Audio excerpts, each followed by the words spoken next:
SDR news TV ప్రేక్షకులకు నమస్కారం. వార్తలు చదువుతుంది మీ ప్రసన్నారాం. ఇంటింటికి సుపరిపాలన కార్యక్రమంలో భాగంగా ముళ్లమూరు మండలం వేముల గ్రామంలో దర్శ నియోజకవర్గ Telugu Desam party in-charge doctor Gottipati Lakshmi, TDP యువ నాయకులు డాక్టర్ కడియాల లలిత్ సాగర్ ఇంటింటికి వెళ్లి ఏడాది కూటమి పాలన ప్రజల అవసరాలు అడిగి తెలుసుకున్నారు.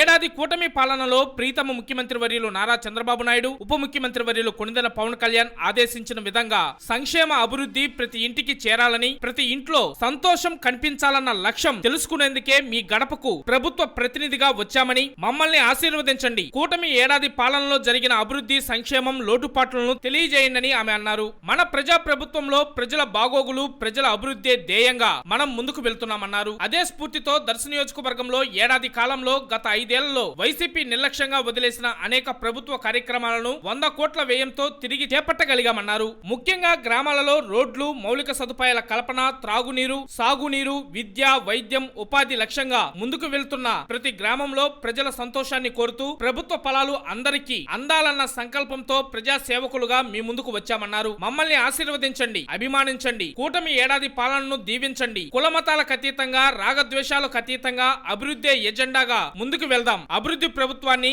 ఆదరిద్దాం అని ఆమె ఈ సందర్భంగా తెలిపారు. ఈ కార్యక్రమంలో మండల పార్టీ అధ్యక్షులు కురపాటి సీను, గ్రామ సర్పంచ్ గజ్జల సుబ్బారెడ్డి, శ్రీమతి ఆదెమ్మ, గ్రామ పార్టీ అధ్యక్షులు మాదిరెడ్డి కాసిరెడ్డి, మండలంలోని క్లస్టర్లు, యూనిట్ అండ్ బూత్ ఇన్ఛార్జీలు, వివిధ హోదాల్లో ఉన్న కూటమి నాయకులు, కార్యకర్తలు, మహిళలు, వేముల గ్రామ ప్రజానికం తదితరులు పాల్గొన్నారు.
కాబట్టి మన వాళ్ళు మొత్తం ఇక్కడ రావాలి, మన మేడం గారిని కొంచెం మా గురించి మాట్లాడాలి.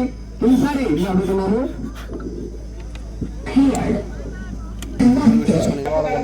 మీ అందరినీ కలిసి చాలా సంతోషంగా ఉంది.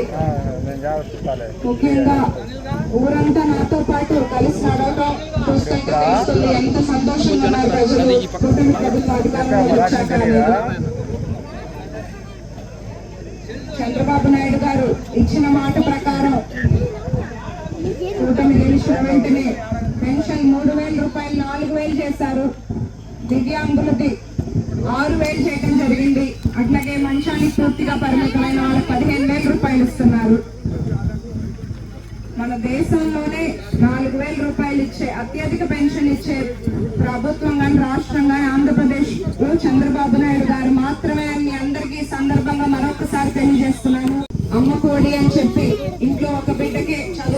డబ్బులు పడినాయి. ఇప్పుడు చంద్రబాబు నాయుడు గారు ఇంట్లో ఎంతమంది ఉంటే అంతమంది పిల్లలు స్కూల్కి వెళ్ళాలి అనే ఉద్దేశంతో తల్లికి వందనం ఇంట్లో 3 4 అందరికీ పడేలాగా ఆయన కృషి చేస్తున్నారు. దీపం 2 పథకం కింద గ్యాస్ సిలిండర్లు ఇస్తున్నాము. అన్నా క్యాంటీన్లు అన్ని చోట్ల తెరుచుకున్నాయి. పేదల ఆకలి తీర్చే అన్నా క్యాంటీన్లు. మెగా డిఎస్సి పోస్టింగ్లు జారీ చేశారు. త్వరలో అన్నదాత సుఖీభవ కింద రైతులకు 20,000 రాబోతుంది. ఆగస్టు 15 నుంచి మహిళలకు ఉచిత బస్సు ఇవ్వబోతున్నారు. గత 5 ఏళ్లు వైసీపీ ప్రభుత్వం ఆర్థిక విధ్వంసం చేసిన అంతటి ఆర్థిక దుస్థితి నుండి కూడా ఎన్నో పెట్టుబడులు తీసుకొస్తూ సంక్షేమం అభివృద్ధి సమపాలలో ఇవ్వగలిగిన ఏకైక వ్యక్తి ఎవరైనా ఉన్నారంటే అది గౌరవ ముఖ్యమంత్రి చంద్రబాబు నాయుడు గారు మాత్రమే. చంద్రబాబు నాయుడు గారు అట్లాగే మన డిప్యూటీ సీఎం పవన్ కళ్యాణ్ గారు, విద్యాశాఖ మంత్రి లోకేష్ గారు నిరంతరం మన ఆంధ్ర రాష్ట్ర పునర్నిర్మాణం కోసం ఎంతో కృషి చేస్తున్నారు. ఇవాళ ఇక్కడ ఎస్సీ కాలనీలో ఇళ్ల స్థలాల గురించి చాలా మంది అడగడం జరిగింది. ఖచ్చితంగా వాళ్ళందరికీ ఇళ్ల స్థలాలు మంజూరు చేసేలాగా నా వంతు కృషి చేస్తాను. ఇంకా కొంతమంది ఇక్కడ ట్రాన్స్ఫార్మర్ సమస్యలు, బస్సు ఒకటి, అట్లాగే రోడ్లు అడగటం జరిగింది. ఒక్కొక్కటిగా అభివృద్ధి పదవిలో దర్శ నియోజకవర్గాన్ని తీసుకెళ్లడం కోసం నేను నా వంతు కృషి చేస్తాను, కష్టపడుతూనే ఉంటాను. నన్ను ఇంతగా ఆదరించిన ప్రతి ఒక్కరికి, ఇవాళ నాతో పాటు గడప గడప తిరిగిన మహిళలందరికీ పేరు పేరున నమస్కారాలు.